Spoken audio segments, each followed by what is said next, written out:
Kaya magabasa ko diri sa Hebrehanon 4, versikulo 12 ngadto sa 13, nagaingon, kaya ang pulong sa Dios buhi ug nagalihok nga gamhanan, labi pang mahait kaysa espada nga duhay sulab, ug modulot ngadto sa gitagbuan sa kalag ug espiritu, sa mga lutahan ug sa mga kauyugan, ug mutugad sa mga hunahuna ug katuyuan sa kasing-kasing. Ug sa pananaw sa Dios walay binuhat nga natago, hinunuwa ang tanang butang binuksan ug dayag sa mga mata niya, kang kinsa magahatag raon niya kitag husay. Akong hayon ang tanan sa pagtindog, mag-aabot na.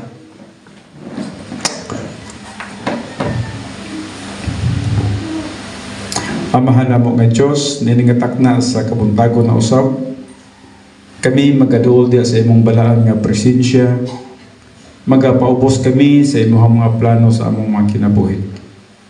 Salamat Father God sa mga opportunity nga imong gihatag ani kanamo.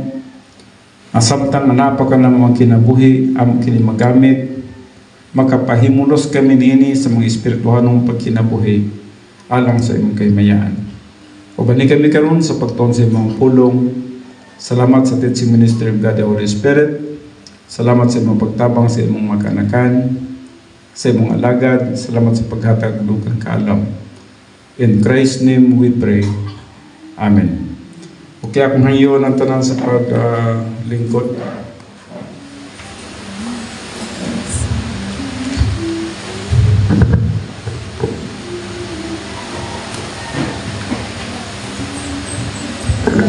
Usa ka butang ginakinahanglan sa tanang mga tao sa kalibutan. Apan yes, ginagamit og bililhon kay siya. Apan wala kayo nahatagan og insaktong pagtagad sa matag usa. Ug unsa ka bililhon kana nga butang tungod kay ang iyahang price manggod is halos wala siya price. Kung imong pagkatanawon sa tanan nga mga minerales o sa tanan nga mga butang nga galamiton especially sa panimalay, murag wala siya kayo'y gitawag na to importansya sa matag usa ka tawo. Apan sa dihang magkakaon na siya sa usa ka butang, makana siya nga kulang lami, walay lasa, maka ingon siya nga gikinahanglan day ang usa ka butang nga mao gitawag nato asin. So, no. Pero kung tanawon nimo sa mga katawhan, dili kayo nila gihatagan og taas nga pagtagad. Siguro mahitabo lang sa diyang magaluto sila. Pagluto nila murag kahinumdum sila asin, pero actually wala sa isip nila o unsa ka importante ang asin. Now, sa dihang magkakaon ang usa ka tawo o sa pagkaon niya o kulang og timpla, posible biya mausab ang iyang gawi. Ang uban gani mo complain pa gani unsa man ni oy kulang nig asin, no? Ang uban pod masubraan, aparata po din ni oy, no? Meaning mausab ang iyang gawi depende sa timpla sa nagaluto. Na may uban nga hilig kayo parat, makakaon ka niya na pagtanaw nimo parat yung kayo. Na po yung uban nga gamay lang ang timpla, tama na. So wag magkadimao ang atong lasa, no, dili pareha, no, dili equal ang atong timpla. Ang matagusan nato na ikaw galingong lasa. Yes, commonly speaking, murag halos-halos tanan nagkapareha, pero nagi-diferensya, no. Now, din sa Bible, ang asin, pagkanindot kayo kini siya nga doktrina. Anay just do hope nga ato kining matagsatag sa karon og unsa di ay ka importante ang asin sa atong mga kinabuhi. Now just remember nga ang salt kining asin aduna siya ay duha ka major nga kagamitan. Ang una, naga-preserve siya sa atong mga pagkaon. And then, ikaduha, naghatag siya o flavor. Lamian ka. No? Sa dahil insaktong timpla, nailasa ang mga pagkaon. Sa akong gingon, duha, ang iyang kahimuan, to preserve and to give flavor. No? Tagay kita niya o flavor. Now, there is a doctrine of salt in the scripture. Salt is a preserver. The Phoenicians imported fish and other goods to Judah. So sa Nehemiah 13:16, mo nilang kinabuhat, no? Samtang nag-transport sila sa ilahang mga isda gikan sa Tyre, nya gihatod nila nga to sa Israel, ang ginabuhat nila na gi-preserve nila sa asin. Abisan na itong mga mangingisda, kung naa sila sa laod, ang katong permero nilang kuha, ilang itong asinan. Limon lang bulag. To preserve. O kung ang inyong bulag, insakto nga pagka-timpla sa asin o pagka-bulag, matingala mo, ma-preserve siya. Bisag, pila-pila pa kabulan. No, inana, no? Inana kakuan ang asin. Kung dili niya butang ang asin, mabaho gina niyang isda. Labi nag-travel mo, layo. So munang, ang ilang ginabuhat, katong mga Phoenicians, gina-preserve nila ang ilang isda sa asin before nila i-deliver, ibaligya nga to sa mga Israelites during that time, no? So gina-preserve nila. And then ang salt was used in curing and drying the fish. So muna lang ginabuhat, no? Mapauga ang isda. Salt keep foods from spoiling. Therefore, salt speaks of eternal life. Now, just remember, when we talk about salt, even Jesus Christ, ginagamit niya ang asin sa Matthew. No? But wala kayo nato nahatagan o pagtagalog kung sa ka-importante ang asin. Ang asin di ay nag-preserve sa atong kinabuhi. And how God preserve your life. Giyon sa niya pag-preserve ang inyong kinabuhi. Sa niyang nagakaon ka o asin, it is an illustration that you are believing in the Lord Jesus Christ and your life and your soul are already preserved in the sight of God. Sa unsang pagi nga gi-preserve niya ang imong kinabuhi, you have eternal life.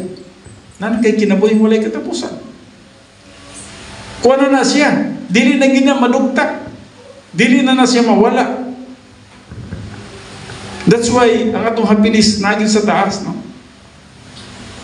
Ayaw tutok sa ubos. Kaya wala kay paglaom sa ubos. Only for survival. Sa diyang nakatutok ka sa taas, ang imong happiness, dili na gina siya mamainusan. Dili na siya mag-diminish. Naman tayo mga problema sa kalibutan ko, no? Pero, mo lagi na, kung mo-focus ka din ha, malusno ka. Mga magalintong kinabuhi ni Jose.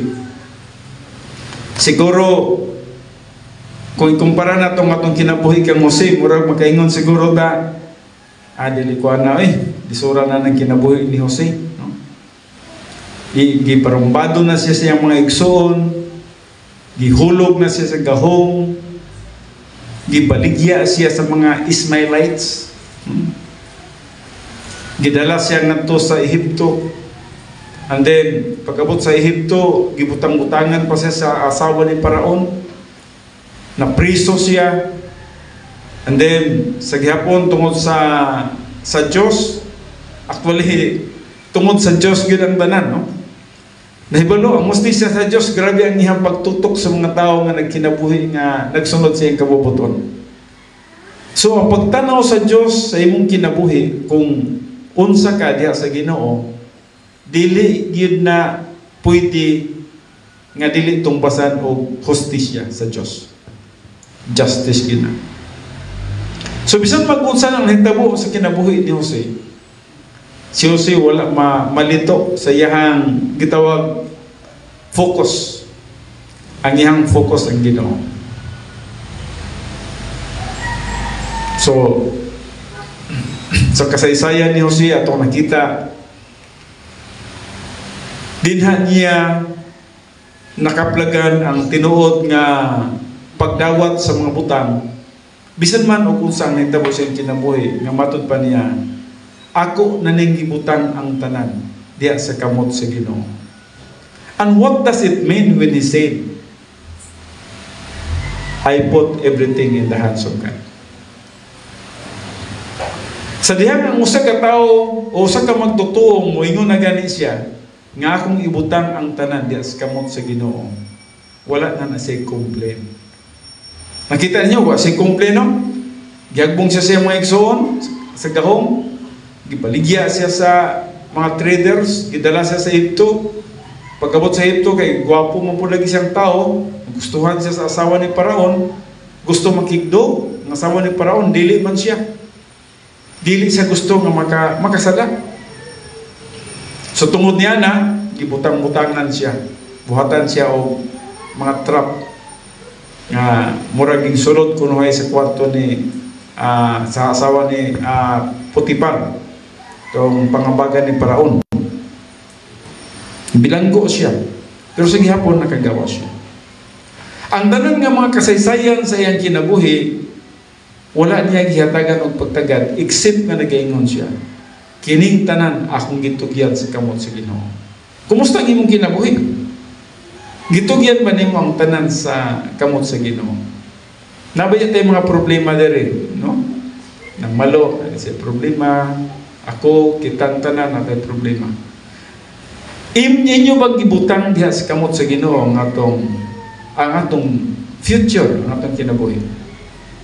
Kung dili naman ko na ito ibutang sa kamot sa Ginoo, magalingasag kita. No? So tanawa kung saan hitabo kang musik, wala siya matandog sa tanan. Giblis siya, o kung saan hitabo, giblis pa yun ang Egypt. Di ka, katingalahan kayo, no? Dili siya Egyptohanon, pero nablis ang Egypt because of musik.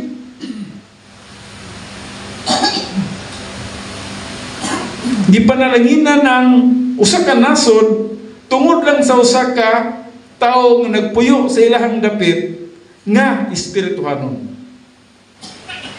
Ngayon, asa man na makita, pastor? Sige, atong pasahon kung makadyo.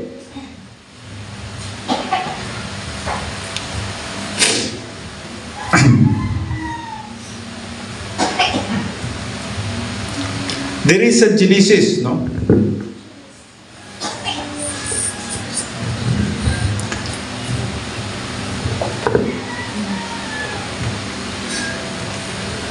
Sugdi diri sa versikulo,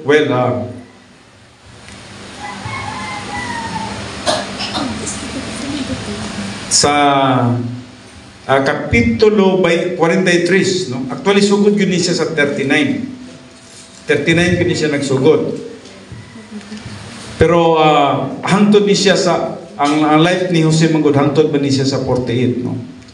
Apan diri sa sugdi sa 39 ang katarong ni Jose, no?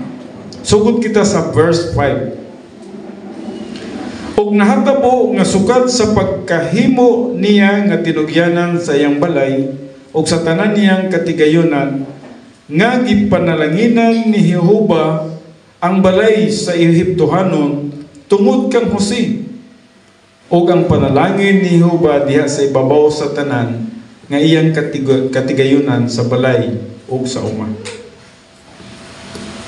Now, unsa day ang life ni Jose, no? Sa dihang si Jose, wala siya magtagad sa bisan man sa mga pasangil sa iyang kinabuhi, bisan man sa mga binuang sa iyang mga igsoon. Wala siya ikuan, wala siya negative reaction. Always positive good siya. In fact, usa siya nga nahimong salt, kasi ang salt duha man ang iyang meaning, to preserve and to give flavor. Nahimong flavor si Jose. Naghatag siya palami bisan man sa mga Ehiptohanon.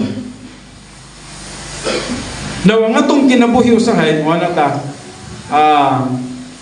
nganong ingonan ni Mangkot. Diba, naghatag mga question sa atong kinabuhi, no? Usahay, mingon ta, murag dili man ko magkadawat sa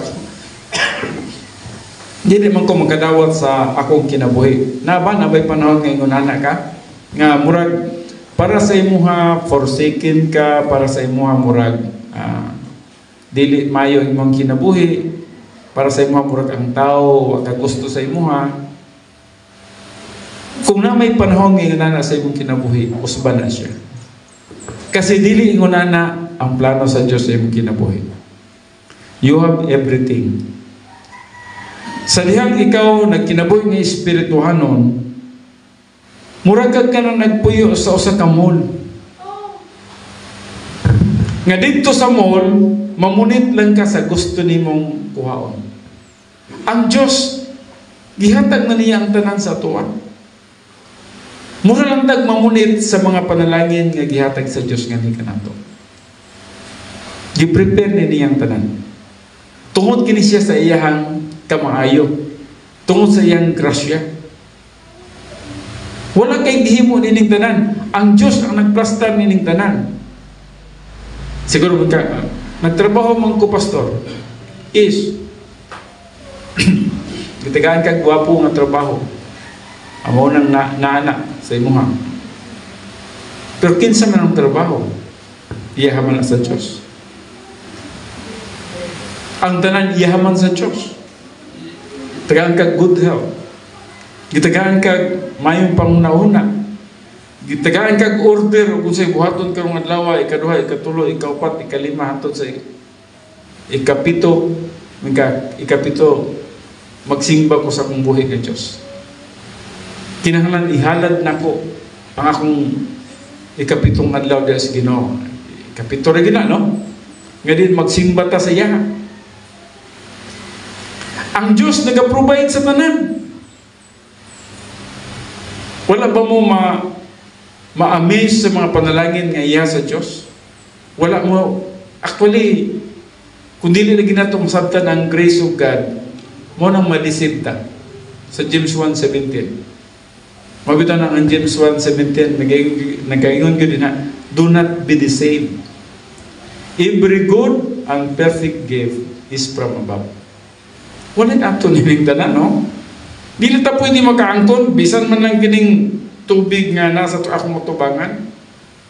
Hatag ni siya sa Diyos. Grasya gikan sa Diyos. Nganong makakaon pa ta, grasya niya sa Diyos. Now, the same with the life of Joseph. Putting his life in the hands of God. Bisan magunsan kahintang niya, wherever you are, whatever you are, whoever you are, ibutang ang imong kinabuhi diha sa kamot sa Diyos. Nadinha ang kalipay. Nadinha ang safety. Wherever you are, siguro asa man ka, no? Usa ka panalangin sa Diyos kay murag mutabok na gyud siguro kog laing nasod, no? Pag nanay opportunity nga patabukon ko niya laing nasod. Well, nakoy mga anak dito, at least magkasorry ko nila, pero ang nasa kong mind, unsay akong mabuhat para sa Ginoo dito. And I really praise the Lord na yung mga activities dito, no? Gikan sa sa Bernice, Sabado, Domingo, no? Na yung activities dito. And this might be my first mission outside of my country, no? But I really put that in the hands of the Lord. No? Wala pa na mahitabo sa orang panahon, and then sa din gina-process na tingala ko, sayo lang kayo ang proseso. No? Sa dihang nag-comply lang sa mga requirements, pasa na mo dito sa BFS, and then pagka siyam kadlaw, approve na. So klaro na, magkanto ng Japan, ticket, provide na, no? Ang padulong, pabalik na lang. Kung di na ko tagaag ticket pabalik, amo na ni, no? Ako rin yung gitag yan sa Ginoo, dito na siro ko magpuyo ini, no? Ang gitaan mo pastor dire. No? So, I just put everything in the hands of the Lord. Kinahanglan dili ta maghuna-huna o mga butang di negatibo, no? Probably during that time sa akong pag-abot dito, wala ko kahibalo unsay mga ubang mga di ko ba kahibalo sa mga circumstances of life, no? Idara na biya tagamay, no? Kay senior plus 1 na biya ta, no? So, but I just put everything in the hands of the Lord. Kanang plane travel, I just put everything in the hands of the Lord. No? Dili mo ta dapat magkahadlok. Kaya ang tanan ng Ginoo man ang nasayod sa atong kinabuhi. Ang manner sa atong kamatayon, ang Diyos man ang nagbuhat.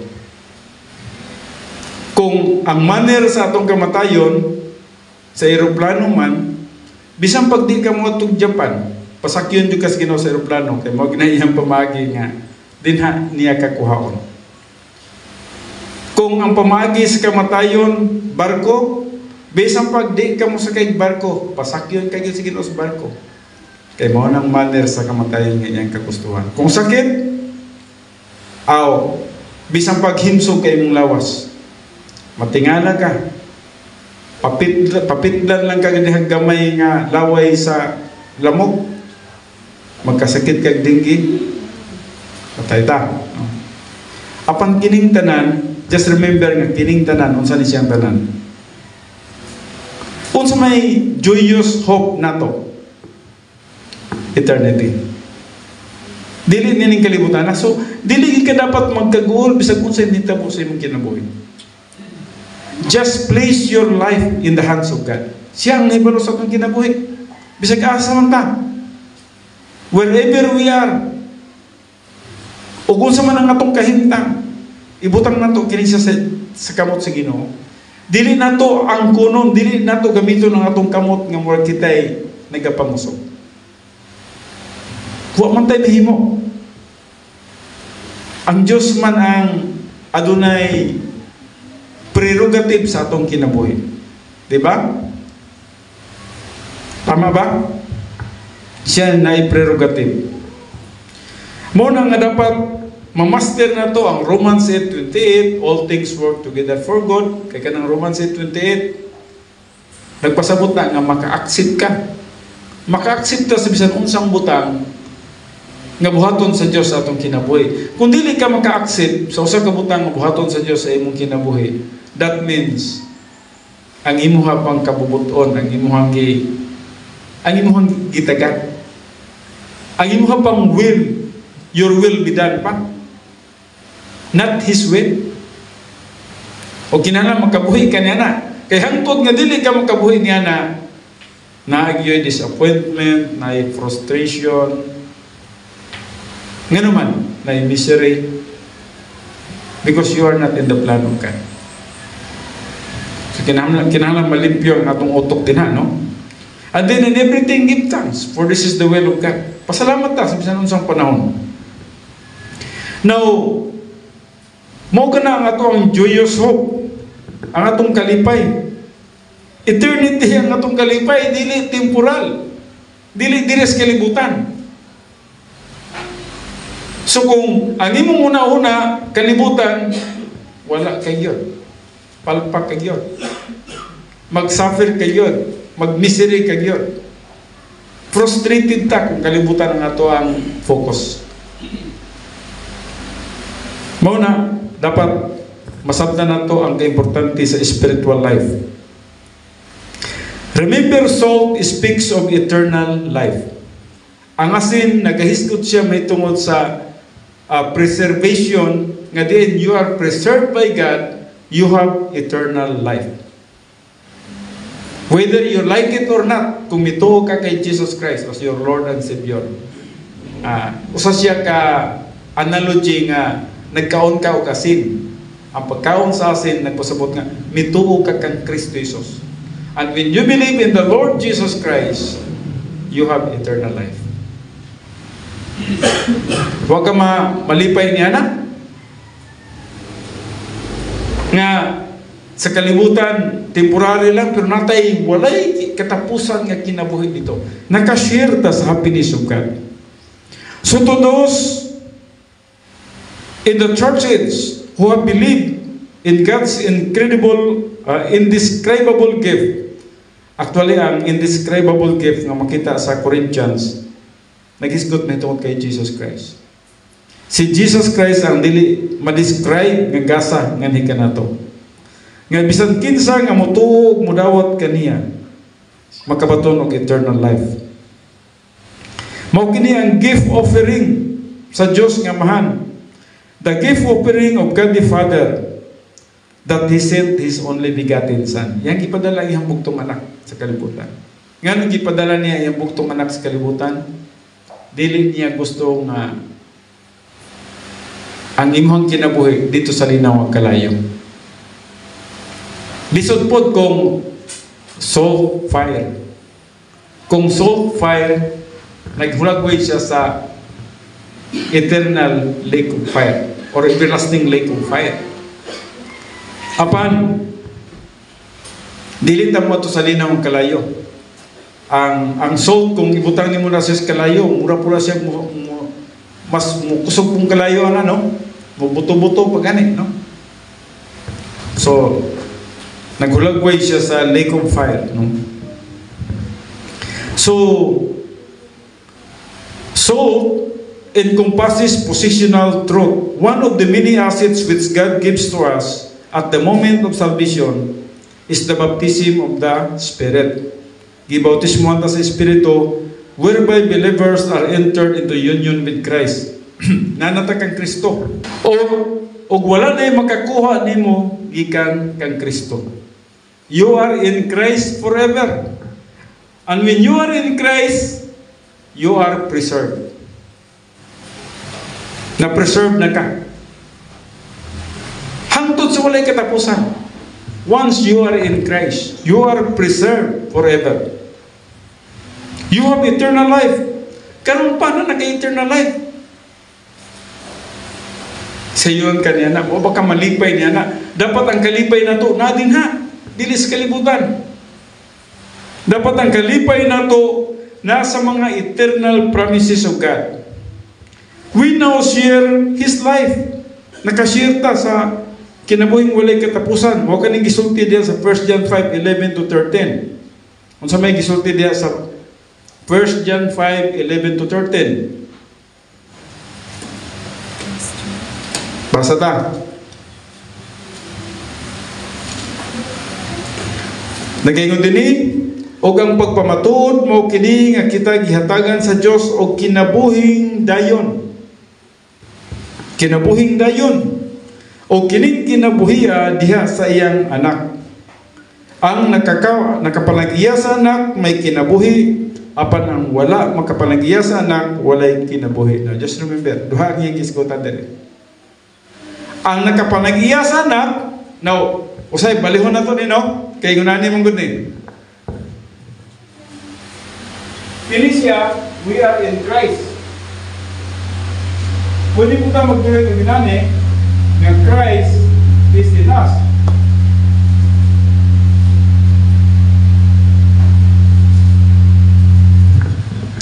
So ang usa ka circle, positional truth, we are in Christ. Pero ang pikas nga circle, Christ is in us. Si Kristo Jesus na po sa sulod sa itong kinabuhi. Nasa sa sulod sa itong kinabuhi. So kay nasa sa sulod sa itong kinabuhi, we share His life. And what is the life of Jesus Christ? He has eternal life. And because Jesus Christ has eternal life, we also have eternal life. Not the eternal life. Huwag mo kiningiyang gisulti din sa 5. Ang nakapanag-iya sa anak, may kinabuhi. Apan ang wala makapanag-iya sa anak, wala'y kinabuhi. So kung wala sila'y Kristo sa ilang kinabuhi, wala sila'y eternal life. Then verse 13, kining mga butanga, gisulat ko kaninyo nga nagpanuo sa ngalan sa anak sa Diyos, aron kamo masayod, nga kamo nakapanag-iya na sa kinabuhing dayon. Buhi ka pa, gisaara na ka. Nagpitok-pitok pa atong mata, gisaara na ta nga nakapanag-iya na ta sa kinabuhing dayon. Amin ba? Sigurado na ba yun? Nga apil ka sa kinabuhing dayon? Kung dili pa man, kauno kasin. Bahalag parat. Tuohi si Kristo. No? Ingon nga mong ginawag panuluwas. Ug busa diri sa Roma 8:38 ngadto 39 atong basahon kana nagaingon, and neither death nor life nor angels nor principalities nor things present nor things to come nor powers nor height nor depths nor any other created thing shall be able to separate us from the love of God which is in Christ Jesus our Lord. Wala na yung magkapahimulog na to, no? Kung kita naanata ni Kristo Jesus, unsaon pa man intaw na to paggawas, unsa may power na to, powerless man ta. Di na ta kagawas ni Jesus Christ. Mga pastor, kung mag-reversionist di ko, pag-reversionist, di gihapon kagawas. Magmisiri ka. Pwede ka kagawas kay Jesus Christ. Preserve na ang imuhang kinabuhi na naka-eternal life. Magantos kas kalibutan, mag-reversionist ka, sige. Antos kas kalibutan. Pero, ang iyang isaad sa imuha, tungod kay na nagkakang Kristo Jesus, na nandiyan kay eternal life. Mo ning gisgutan sa versikulo 13. No? Kining mga butanga, gisulat ko kaninyo nga nagpanuo sa ngalan sa anak sa Diyos. Nagtuo ka sa ngalan sa anak sa Diyos? Nagtuo mo? Oh, kung nagtuo mo, misa, aron ka mo masayod, nga kamo, may kinabuhi na, nga dayon. Gisulatan ta nini parang masayod ka, samtang nagkinabuhi ta sa kalibutan, nga natin tayo kinabuhi nga dayon. Busa, wala man kita dapat kahadlukan sa kalibutan, eh? Wala man kita dapat kahadlukan. Ang Diyos nag-preserve na sa atong kinabuhi. So number 2, salt is a seasoner. Sa Job 6 verse 6, as a seasoning, salt is figurative of the believer's inner happiness response to the gift of eternal life. Sa ito pa, kita day ang tigpalami, no? Seasoner ta, sumala pa sa Job 6 verse 6. And then, natay inner happiness related sa subject ni Glenda, sharing that goodness of God. Na naman yung kay kalipay diya sa sunod di mo. Kung wala kay kalipay, wag hindi mo nasabti ang saad sa Diyos ay mo nga nakay kinabuhi mo wala katapusan. No? Nganong kaguluan nato ang kalibutan nga ato raman ang biyaan. Si John MacArthur ganyo, usa ka great Bible teacher, wala na. Ang tanan ng mga great Bible teachers, nagkawala na. Gikan kay Billy Graham at the age of 99, patay. Bob Jim at the age of 91, patay. James Brittle at the age of 89, patay. Charles Stanley at the age of 89 siguro na yan.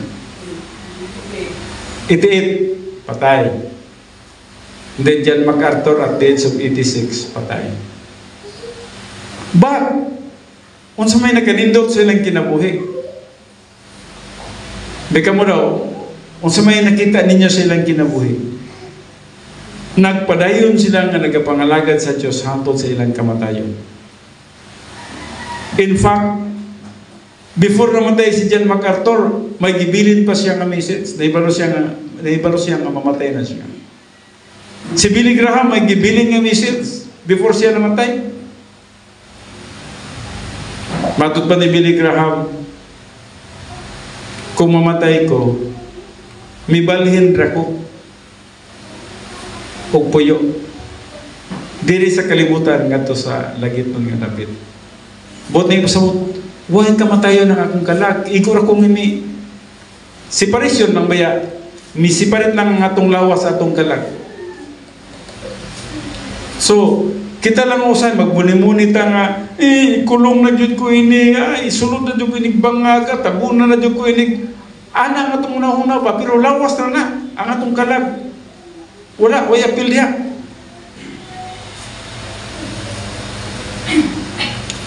Ang atong hope is eternal, no? Ang atong paglaom dito sa taas. So dili, wag ito dapat kahadlukan sa kalibutan. Provision, ayaw kahadlok. Ang Diyos nagpatayo pag mga SM sa bisag asang dapit, mamunit ka lang dito, dahil kang makaon dito, no? Nagpatukod pag SM sa tagong na pod, no? Padulong na lang mong kayo siguro siya, no? So ang mga gaysano, no? Daghang makaon, matingala ka, walay pagkahurot ang pagkaon. God provided everything. Dili lagi ta, di ta magka-pasmo-pasmo nini. Natay provider, and my God shall supply all our needs. Ay lang pagkara-kara diha, nga murag ikaw yung naning kamot.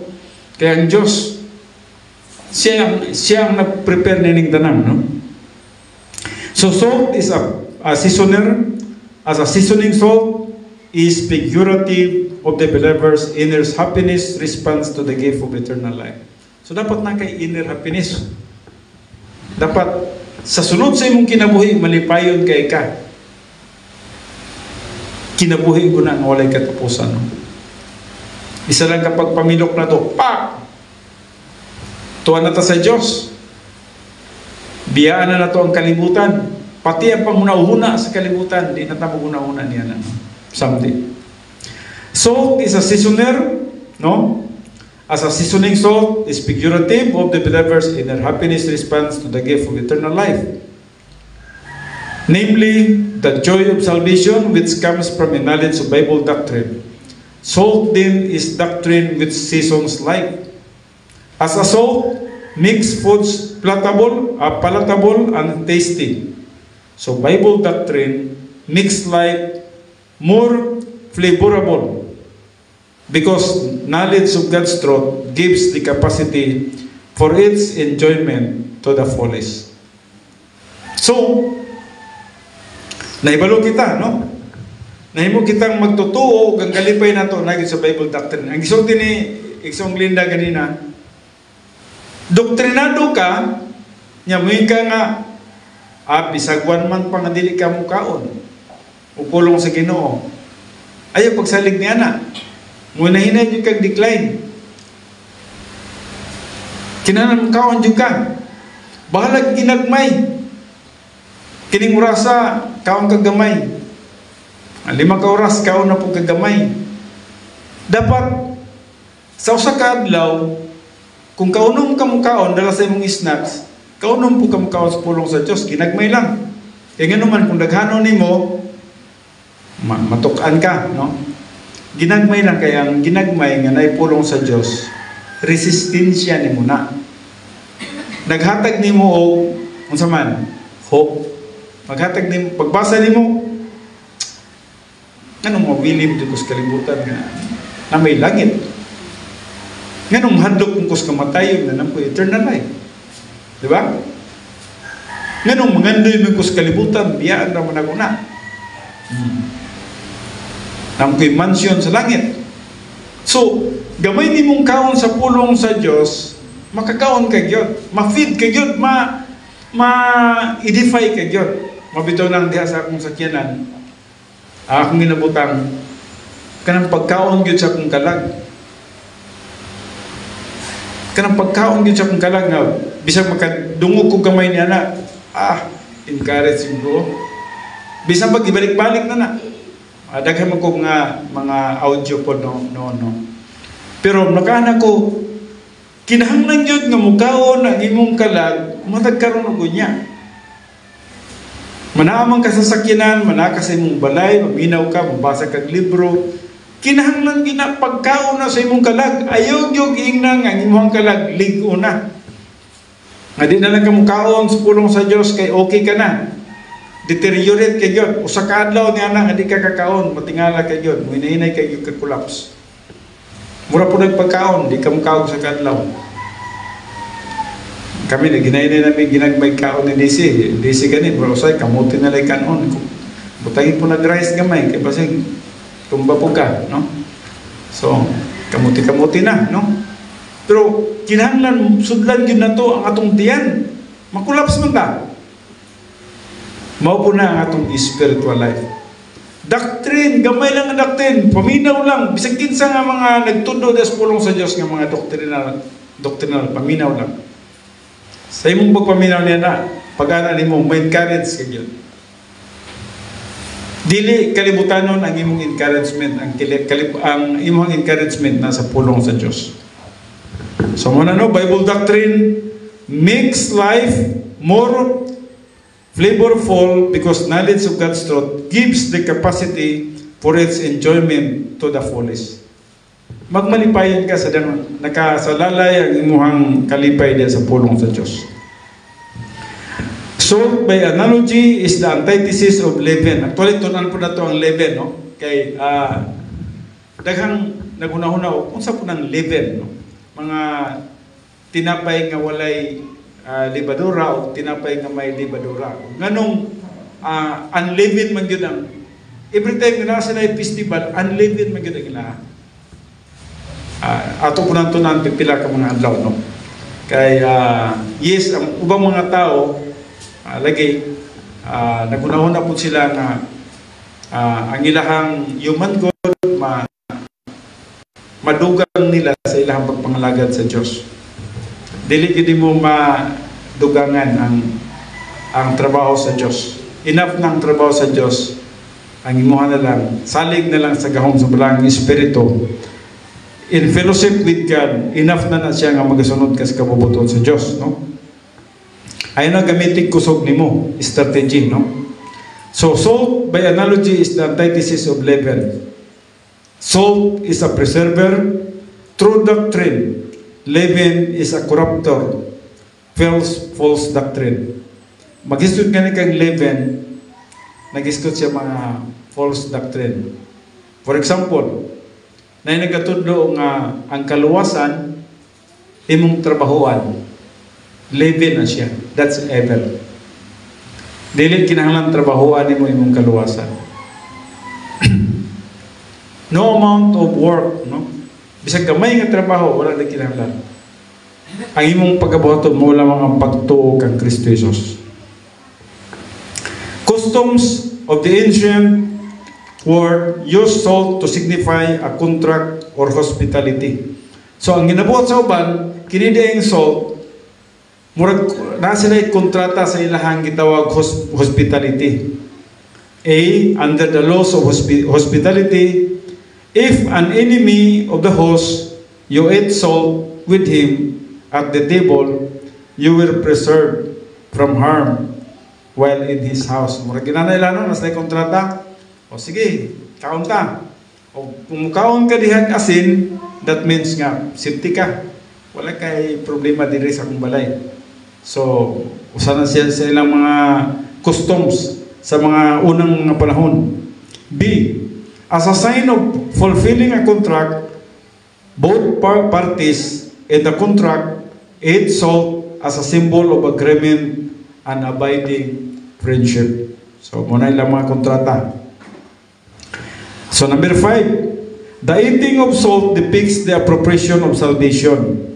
The moment you ate the salt of eternal life, you were saved. After salvation, the eating of salt pictures the learning of Bible doctrine. So, duha man siya ka klase, no? Pero mayroong ang pagkaon ni mo salt, mo itong pagtuon ni mo kay Jesus Christ. You have eternal life. Ay ikaduha, kanang magtuon na kag doktrina. Sama ra nga nagkaon ka og salt. It is a picture or illustration that you are learning Bible doctrine. So, eating salt pictures the learning of Bible doctrine. Di ba?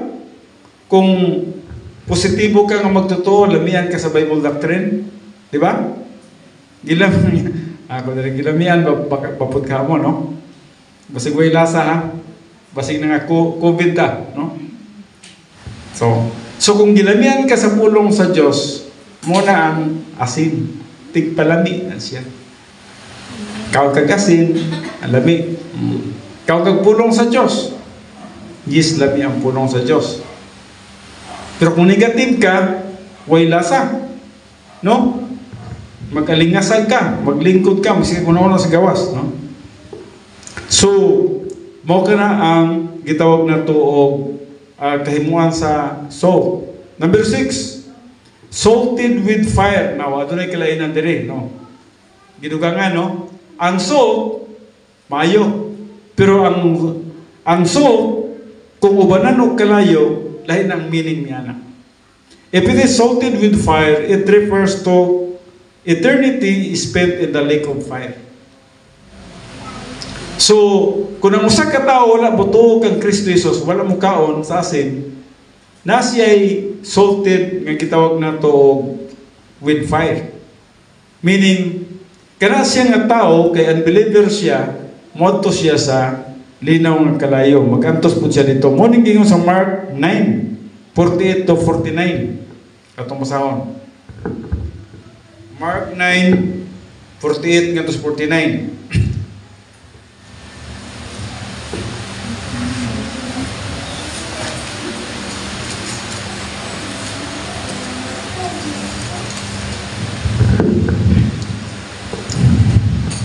So nagaingon din ang ilang ulod dili mamatay ug ang kalayo dili pagapalungon. Naghiskot sa mga dili magtuo ni, no? Nga motos dito nga kalayo. Kaya ang mata ko sa pag-aasinan og kalayo. Unsay ibot ni pasabot? Ang mata ko sa pag-aasinan og kalayo. Ug ang tanang halad inihaw pag-aasinan og asin. Now, nag-isgot siya may tungod sa lake of fire nga grabe kainit nga kung imong pagkatanawon gani nag-isgot na din nga asuprit, no? Nga nagpadugang siya sa kainit sa kalayo, which is a description nga dito niya sa linaw nga kalayo. Mori nang uban yagaon lagi no ingon lagi nga ihian na nako ng linaw nga kalayo dito. Sige. Tanaw na to o makaihi baka dito na dito sa linaw ang kalayo, no? Pag abot nimo dito mag-antos ka gyud sa walay katapusan. Bisan pag dili ka magdala kag bumbero dito, walay kahimuan ng bumbero, pati ng bakal sa bumbero sunugo na dito. Tunaw na dito. So munang kung kinsa tong mga nakita na to nga atong mga higala nga nagkinahanglan og kaluwasan, dapat flavor ta sila, asin ta. Dili sa katong preservative, kaya ang preservative para mo to sa to mga magtotoo nga natay eternal life. Ang ikaduhang function na to, may utang flavor, no? Lamig para sa mga tao nga makita nila nga malipayon na ginaslang tanan, no? Bisag daghang problema nagsigig ngisi, nagsigkatawa, nganong malipayon man na sila, nganong sige man na sila kanang tuon sa pulong sa Dios. Muna dapat makita sa itong kinabuhi, no? Kaya kung ang kalipay na to makita sa gawas, flavor na. Mag-wonder na sila, anong sa man ang ilang kinabuhi diya, ha? Pero kung ang atong kinabuhi, mas pagulanon pa silang kinabuhi, unsa may metabo nene. Wala ta nagpalami sila, ha? Naghatang tag dugang kagool ngadto kanila, no? So So, believers are said to be the salt of the earth in Matthew 5:13. Okay na eh. Lahi na ni, kato na ning flavor na ni, dili na ni katong preservative ha. So sa Matthew 5:13, nag-ingon siya dire, kamu mao ang asin alang sa yuta. Now, nganong gihimo ng butang asin? Ang resulta sa atong eternal joy, mo reflect nga to sila ha. Dapat, mga tao sa palibot na to, mo reflect ang atong paglaom nga to sila. Kinahanglan mahatagan atong paglaom ang mga katawhan palibot na to. So, kamu ang mga asin alang sa yuta, apan ko ng asin kawadaan sa iyang lami, na paminaw. Naigwapong illustration din na ito tapuso, no? Kung mukaon ka, walay asin, kung sa imong unang reaksyon? Ha? Walay lasa. Nya, pagkapinan mo kung saan? Pangyamit, pagkapinan mo kalagot, pagkapinan mo og unsa man? Discontentment, o may lami. Oh, mo lagi na, no. Nga dapat ang imong din kinabuhi permanenteng lami. Dapat ang imong kinabuhi permanenteng lipay. Kay kung kulang lami ang imong kinabuhi, tanaw sa palibot nimo, di jud mo reflect. There is no reflection. Dapat nagi asin. Mo nang ikaw ang asin sa yuta. Ikaw daw ang tigpalami sa mga tao sa kalibutan. Kita ang nagahatag ng paglaom nila. Ang mga anak na to, kinahanglan atong pagtudloan na siya, no? Kay pag yun na kamu mo ang asin alang sa yuta, apan ko ng asin kawadan sa iyang lami. Kung saan naman yung kinabuhi, kawadag lami? Wala kay kalipay. Kanang way kalipay, wala may lami, di ba no? Wala kay kalinaw. Kung sabita mo daw, kung mawala na ka o asin, kung saan pag-reflect, mo reflect pa ba ka? Misa sila manggani, tanawa na sa tuntuan ng Biblia, pero hilak manggani, goal manggani, nagka-problema manggani, huwag manggani kalipay, huwag manggani kalinaw. So, apan ko ng asin, kawadan sa iyang lami, unsaon pa man sa pagpabalik nini sa iyang kaparat. Paano kay lami? May mo diyang way lami. Kini dili na gayod magpulos sa bisan unsa kung dili angay na lang kining isalibay sa gawas aron tunuban sa mga tao. Kuya, po niya na, no? Nga, ang atong kinabuhi, tunuban na lang sa mga tao kay wala naman. Wa may makuha na sa iya, kaguol roman. Imbis kalipay ang makuha sa tuwa, wala na. Ang ilang nakita, nahimo na hinuntang people testing sa ilaha.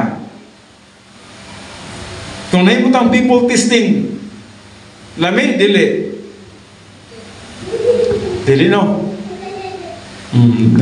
Nahimong dili na lami, no? So, pag-iyon niya dili, the salt has become tasteless is analogous to the believers perpetually out of fellowship and in reversionism. Ang imong kinabuhi, kung out of fellowship ka sa Ginoo, wa mo gilami imong kinabuhi kung out of fellowship. Wa di kalipay. Why contentment, why tranquility, kung pangtudlo tanan ni Glinda ganina, no? Walay peace, walay joy, walay love. Sa inyo kag mawala na sa imuha ng mga butangan na? Unsa pa may pulos nimo, wala na. Mo nang mingon, may mga tao mingon, may pagmawala na lang sa kalibutan kay kung kana ang nasa imuha, sa kag mawala ng mga butanga sa imuha, kanang spiritual life mawala na sa imuha. Daghang mga tao nga mingon, may panalag mawala sa kalibutan. Ang uban mo nang mag-suicide ang uban. So, dapat lamig yun ang atong kinabuhi. Bisang pagmukaon tagway lami, dapat lamig yun. Pagkaon ni mo din ang sa mga pagkaon. Uy, okra. Bisang okra ni, temporary na ko ini.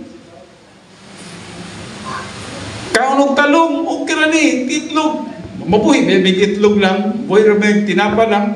Lami ang kinabuhi, kinanglan yan. Dili na tatong palami-lami nga kalibutanon, bisag way lami, dapat lami ang atong kinabuhi. Dapat mag-enjoy ta, o gunsa ang naa.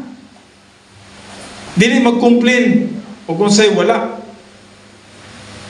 Dawat ta, o gunsay naastuwa. Naisakit, dapat magmalipayon ta, bisag naisakit. Naipurpos ang Ginoo sa tanan. Nay mga kahago, kakapoy. Dapat mag-enjoy ta. Mao ginaan dapat sa atong kinabuhi. Sharing the happiness of God. No?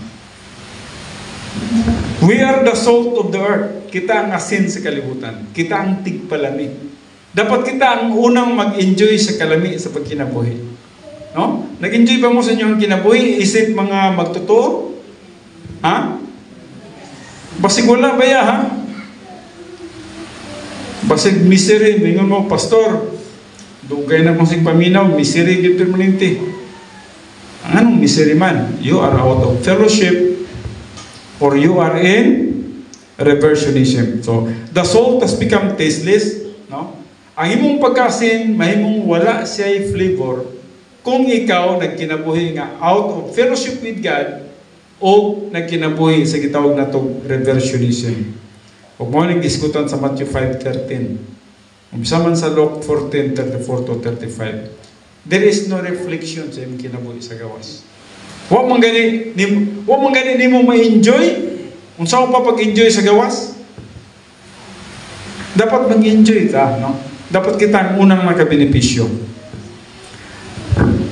Okay, ato lang ning padayonon sa sunod. Actually, daghan pang mga doktrina diri sa salt, no? Aduna pay actually until 13 kini siya kabuok. Ato kining hatagan pagtagal matiwas na to kini siya sa sunod nga Domingo. Kaya just to hope nga aduna kami nakatunan sa doctrine of salt. Dapat kita nagkinabuhi kita nga lami, nag-enjoy kita sa atong pagkinabuhi, walay mga discontentment. Dapat walay mga kanang mga frustration, hadlok. Dapat itang kinabuhi sa hadlok. Just remember nga walay makapahimulag na to gikan kang Kristo Jesus. O nga aduna kitay gitawag na to eternal promises. We will be with God forever someday. Okay? So ang ngayon tanan sa pagtindog, mag-ampot ha. Amahan mo nga Diyos, niningatak na sa kabuntagon, kami hatag sa mong pagpasalamat, pagdaig, paghimaya ang kanimo. Bisan man nining usa ka pagtulunan sa doktrina sa asin, nga diin nagahatag o nindot nga pagtulunan nga ni kanamo, na preserve ang among kinabuhi, na kami kinabuhi nga walay katapusan din ang anak kanimo. Ug dapat malipayon kami sa among pagkinabuhi, Father God. Dili manggod kini mabayran bisan mag-unsa nga mga bahandi sa kalibutan. Ang pagkabaton o kinabuhi nga dayon, dili kini siya mabayran sa bisan unsang butang. Father God, salamat nga kini nga kalipay usab, kalipay nga adunay kinabuhi nga dayon. Among ma-experience sa among pagkinabuhi, matag karon og unya. Nga na kami paglaom, Father God. Nabutang ang among paglaom diya sa imong mga saad nga di kanamo. Nga diin pipila ka mga adlaw kami magkinabuhi uban kanimo sa walay katapusan. Salamat sa imong grasya, sa imong gugma ug sa imong kaayo, ug salamat usab nga mo reflect ang among kinabuhi, ang among kalipay. Mahimong labi ngadto sa mga katawan. Nga diin sila usab makita nila ang difference, makita nila ang kalainan sa nagkinabuhi nga in fellowship with you kaysa mga tao nga wala nagatuo nga na kanimo, Father God. Ginawala na konta na pagpasalamat, pagdayeg, paghimaya, pinagi lamang sa pangalan ng Kristo Jesus. Amen.